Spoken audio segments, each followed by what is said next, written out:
हर हर महादेव। जय शिव गुरु, जय गणपति भगवान। रउरा सभी के हमार गोस्वामी शिव चर्चा कथा में तहे दिल से बहुत ही स्वागत बा। आशा करतनी रउरा सभी भी बहुत ही अच्छा से हुक्म जा और शिव गुरु की कृपा रउरा सभी पर बना रहे। आज हम कथा बहुत ही सुंदर और दर्द भरा लेके आयल बनी। ई कथा एगो ग्वाला के हा जवन आपन भाई द्वारा ठगल गई और फिर उस शिव गुरु के माना ना छोड़लस, शिव गुरु के मानल ना छोड़लस, जौना के चलते शिव गुरु ओकरा के एगो ऐसन धन दे देले कि जौन ओकर जीवन के सुधार देलस। आई जा कथा में चलल जाओ। दू गो भाई रहा सा एगो गांव में, और वो गांव में सब से सीधा वो दोनों भाई रहा सा, बाकिर आपस में वो दोनों भाई के ना बनत रहे। दोनों भाई के विवाह हो गई, दोनों भैया के संतान हो गई और संतान के नाम पर दोनों के बेटा बेटी एक गो रहे। समय आई और जौन छोटका भाई रहे खेती गृहस्थी सब चीज करत रहे, घर दुआर भी देखत रहे, सब चीज करत रहे। बाकी बड़का भाई ओकरा के निकम्मा घोषित कर देलस और निकम्मा घोषित करके पंचायत में ये कह देलस कि कोनो काम निखे करत, जौन भी काम करतनी हम करतनी और ई धन के जौन हमार माई बाबू के धन है ए पर मेन अधिकार हमार बा। अब ई बेचारा कतनो पंचायत के आगे कहत रह गई, बाकी पंचायत एक भी बात एकर ना मनलस और पंचायत एकरा के टूटल फूटल मकान दे देलस और ओकरा के जेने बन रहे बहुत सुंदर महल उन्हें के दे देलस।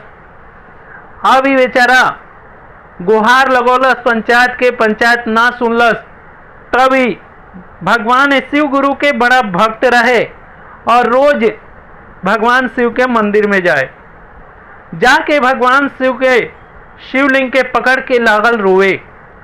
कलश हे प्रभु ये बताई कि कहाँ के न्याय है, सीधापन के ये नतीजा है कि सब धन हड़पला, हम अपन बेटा बेटी के पालन कैसे करम, हम अपन पत्नी के रक्षा कैसे करम, हम कहाँ से ले आई धन कमा के।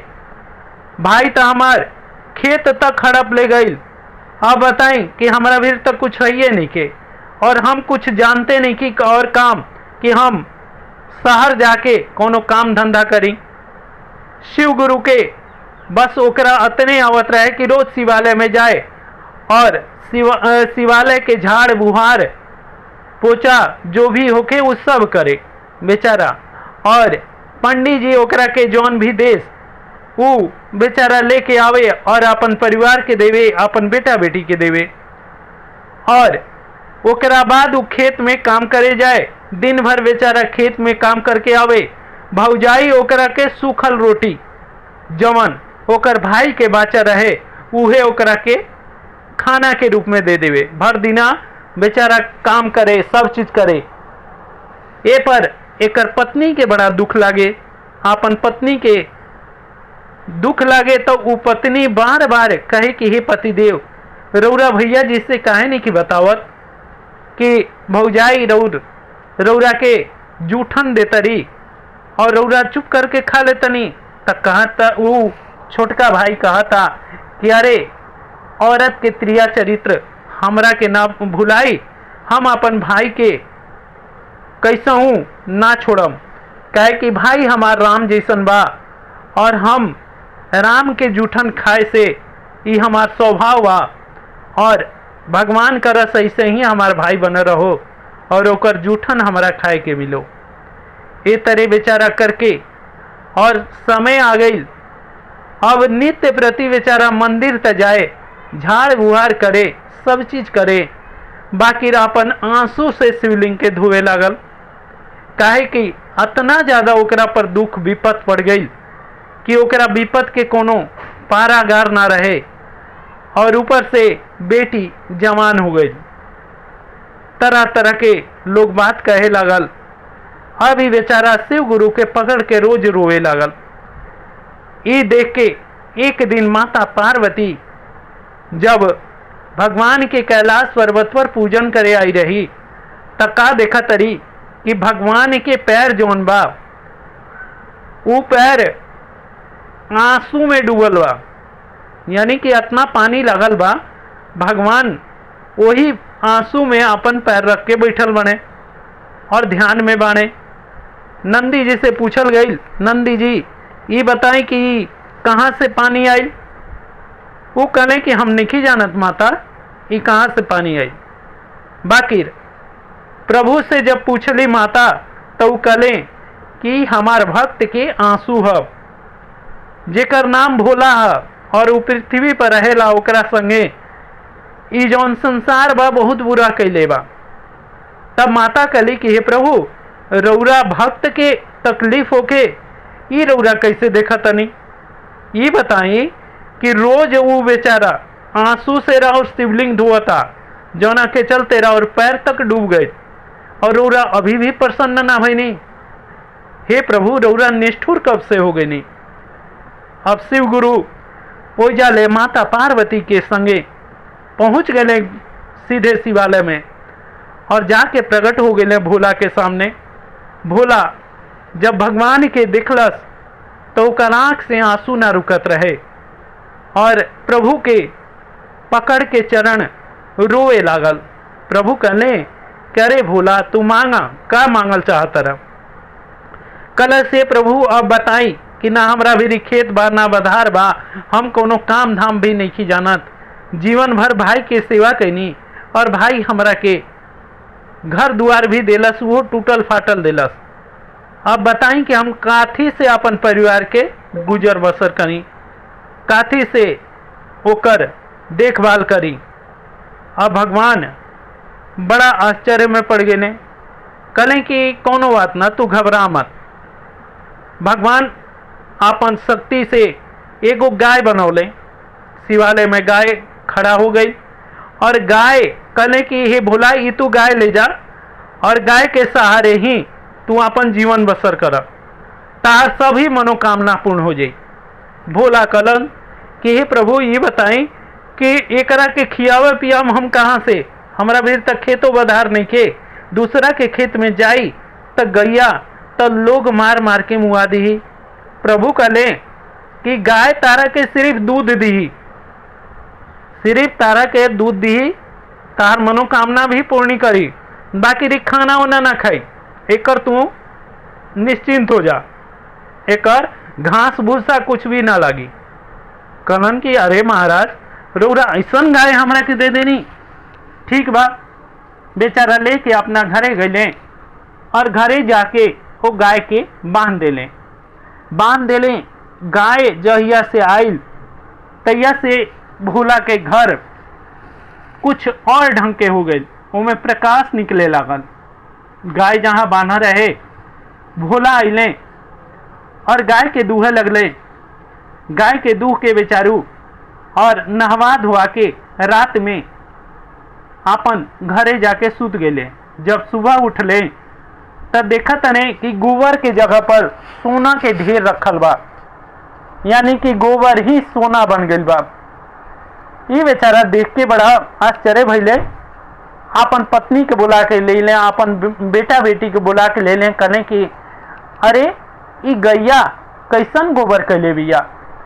ऐसन तो गोबर हमनी के कहाँ से गोईठा आई, और गोईठा आई तो गोईठा से भी कुछ धन हमनी के प्राप्त हुई। तब तक ओकर पत्नी बड़ा चलाक रही भोला के, कली कि अरे पतिदेव, कहाँ रौरा हल्ला कैले बनी? अरे ये गाय हमनी के सोना के गोबर देवे वाली बिया। कहा सोना के गोबर?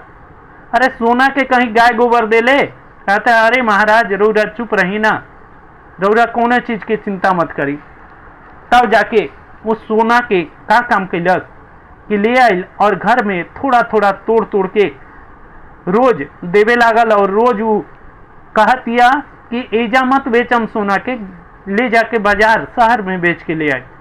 और शहर में बेचारा जाए और रोज बेच के ले आवे, रोज बेच के ले आवे, और रोज ए तरह करके धीरे धीरे धीरे धीरे वो बहुत ही अमीर हो गई। भोला अमीर हो गई। ये बात के गांव में बहुत चर्चा होखे लागल कि आखिर भोला के कौन खजाना हाथ लग गई। भोला तो भूले रह गई, ना कुछ काम करता ना कुछ धंधा करता, सिर्फ दूध बेचता और दूध बेचला से हाथना धन होके लागल।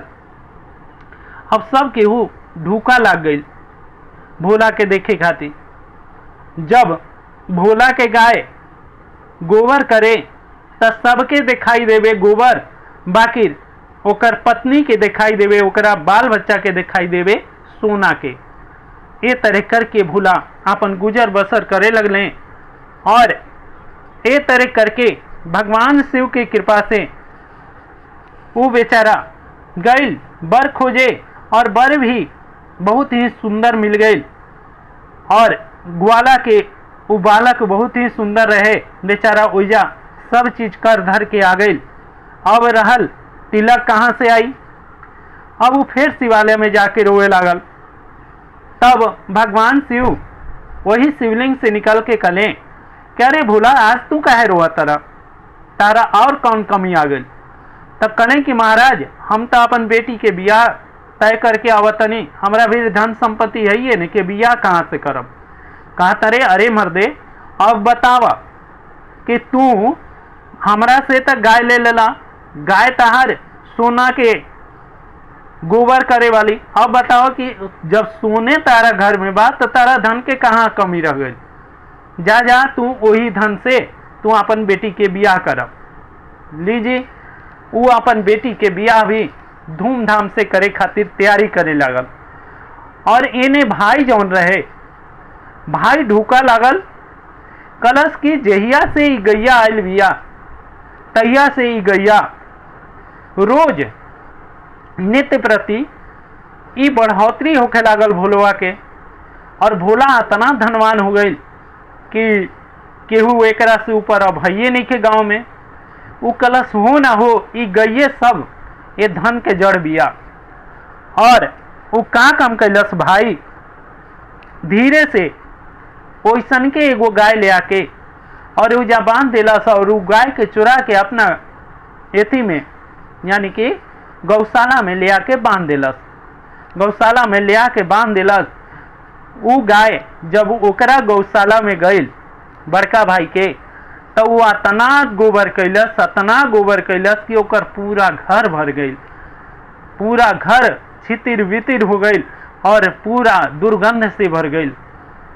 ई भाई बड़ा आश्चर्य पड़ गई कि अरे इहे गैया हमारा भोला के घरे रहे तो ई नित्य प्रति बढ़ोतरी होता, हमारा घर में आयल तो ई गोबरे करके रख दिलस।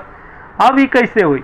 तब ये पर वो का काम कैलस कि फिर से वो गाय के फिर ले आके और वो गाय फिर से दोबारा ओइजे बांध लेलस। जब बांध दिलस तब इन्हें बियाह के भी तैयारी होके लगल। बियाह के पूरा साज बाज सब चीज आ गई। बारात जहिया आयल अब बारात के स्वादिष्ट भोजन बनावे खातिर अब कौनो मिस्त्री कहे कौनो हलवाई कहे कि हम बढ़िया बनाई ना। और भोला के गाय जौन रहे एक बात तो रउरा सब के हम कहले भुला गए नहीं, भोला के गाय जौन रही वो भोला के गाय बोले वाला रही और भोला से बात सब चीज वार्तालाप करस। वो भोला कहले कि हे गौ माता ई बताई कि हलवाई कौन कल जाओ जौन हमार बेटी खातिर और बारात खातिर खूब सुंदर व्यंजन बनाओ। कहली गौ माता क्या रे भोला तू काहे चिंता करता रह, तू कोनो बात के हलवाई मत रखा, कोनो चीज के खर्चा मत कर, सब तहार हम कर दे। कहले कि अच्छा हमारे बियाह के देखभाल के करी, काहे कि हमार बउआ तो अभी छोट बा और बेटी हमार बड़ हो गई बिया, बेटी के बियाह में के देखी, काहे कि पूरा गांव हमार दुश्मन बा। गौ माता कहली कि ओकरो चिंता मत कर, तार बारात के पूरा देखभाल करे खातिर हम अलग से आदमी भी भेज दें। और ये तरह करके आदमी गौ माता अपना मुख द्वारा अपना कान द्वारा जब मुंह बौली तो उनमें से कई तरह के माने आदमी सब निकलने और खूब सुंदर सुंदर साज सज के, खूब सुंदर सुंदर कपड़ा गहना सब पहनले, औरत और मर्द सब निकलने और जे केहू जानते ना रहे और सब पूरा देखभाल करे खातिर बारात के तैनात हो गए। पूरा बाराती सब अइले तो सब केहू देखा था कि अरे बारात तो आ गई और भोला के घरे कुछ बनबे ना कई। तब जाके भोला गौ माता के लगे कहलें कि ही गौ माता अब बताई कि हमारा घरे तो कुछ बनले नहीं के, बारात भी आ गई, दुआरे बरियात लग गई, अब बताई कि वहाँ जाना के खान पीन के कैसे प्रबंध कर जाओ। कहलें कि रौरा पात बैठा दी और एजा हम सब चीज व्यवस्था कर देतनी। जब घर में यानी गौशाला में जब भोला अइले और उन्हें पात बैठ गई तो का देखा तने कि तरह तरह के 56 प्रकार के भोग बन के तैयार हो गई। अभी भोला बड़ा हैरान भइले कि हलवाई लगबे ना कैल, कुछ भइबे ना कैली, कहाँ से सब चीज तैयार हो गई। गौ माता कहली कि अरे तू जाके फटाफट परोसना और सब आदमी मिल के बहुत ही सुंदर ढंग से बारात के आवभगत कैलस। जब आवभगत कैलस तब भोला का भइल कि बहुत ही सुंदर ढंग से अपन बेटी के बियाह कर देले और भगवान शिव के ई ओइजा जौन गौग्रास कहाला उ गौग्रास निकालल और भगवान के अंश निकालल छोड़ देले रहन, जौना के चलते अब भोला के घर में अन्न के कमी हो गई। जब अन्न के कमी हो गई तब ये सोचे लगले, आके भोला भगवान शिव के मंदिर में रोए लगले। भगवान शिव निकलने कहले कि हे भोला का बात तू आज काहे रोआ तरा। तब कहले कि हे महाराज अब बताई कि हमरा से कौन गलती हो गई, हमार गौ माता अब गोबरों नहीं की देत और हमारा घर में नित्य प्रति अब धन घटे लागल। तब कहले कि अरे पागल तू गौग्रास निकल रहा जब तू अपन बेटी के बियाह कैला हा, हमार भोजन निकल रहा, हमार गण के सब भोजन निकल रहा। तब कहले कि ये महाराज हम तो जानते ना रही। तब जाके फिर से महायज्ञ रुद्र यज्ञ करौले और रुद्र यज्ञ करा के गौ माता के निमंत्रण देले, भगवान शिव के निमंत्रण देले और सबके निमंत्रण दे के और सब तरह तरह के व्यंजन से भगवान शिव के और गौ माता के नैवेद्य लगौले, जौना के चलते भगवान भोला पर बहुत ही कृपा कैले और उनकर सभी मनोकामना पूर्ण कर देले। बोला शिव शंकर भगवान की जय, शिव गुरु की जय।